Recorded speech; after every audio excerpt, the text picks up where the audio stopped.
А если бы вы могли задать Зеленскому или мировым лидерам, что бы, какому лидеру и что бы вы их спросили?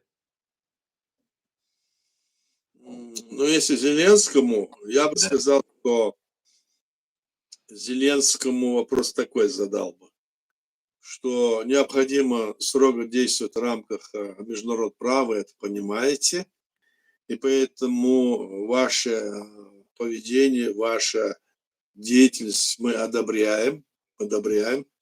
И, насколько я понимаю, нужно, значит, делать все в том направлении, которое вы делаете. И в то же время мне хотелось бы, чтобы вы понимали, что те силы, которые вас поддерживают, к примеру, Чеченская республика, единая власть, она на вашей стороне, потому что это основа, о которой мы говорим, это основа нашей государства созданной. И признание ее о том, что она оккупирована, для нас это важно.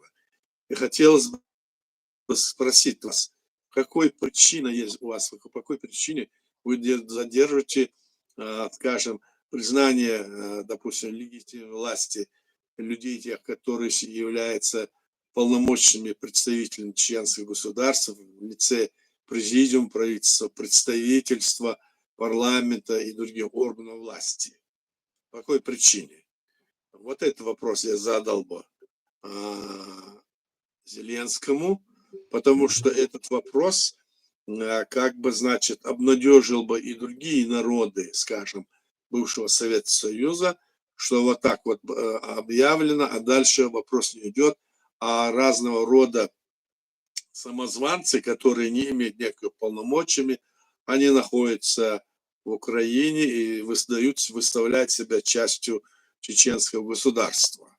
Это же как-то, значит, не красит власть, скажем, в Украине в данной ситуации. Ну, как я сказал, потому что в первую очередь, наверное, так, эску нуждится лучше и Палбуцер, но это вопрос я поэтому задаю.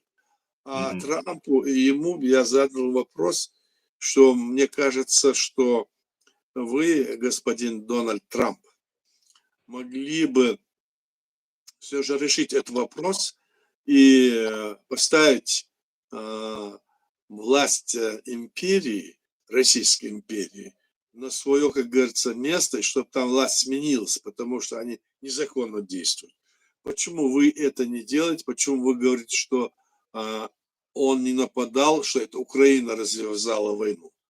Это же неправда. Почему вы это говорите? И вопрос тогда раз. И когда вы признаете Чеченскую республику Ичкерия, которая создана в рамках современного международного права, это же вы, Соединенные Штаты Америки, в свое время, значит, стояли за принятием современного международного права после Второй мировой войны, и в рамках этого было создано наше государство. Поэтому этот вопрос тоже я повторил бы второй ему. Спасибо, спасибо, Аят. Знаете, Аят, я вот как человек, который занимаюсь этой публичной деятельностью, Да, когда Украина признала Чеченскую Республику, Верховная Рада признала нашу территорию оккупированной и над нами совершен геноцид в такой формулировке, как именно требует сердце каждого чеченца, как душа чеченца призывает, да, вот так Украина и поступила. И, на мой взгляд, был такой подъем. Такой большой, мощный такой заряд. Все поздравляли друг другу, звонили, смски. Ну, активность появилась. Было видно, что надежда какая-то появилась.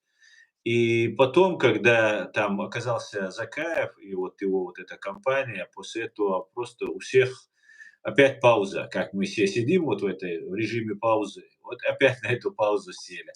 И было бы, конечно, правильно, если бы, конечно же, то, что сделала Верховная Рада, власть Украины, завершила бы в полном объеме. Было бы это очень правильно.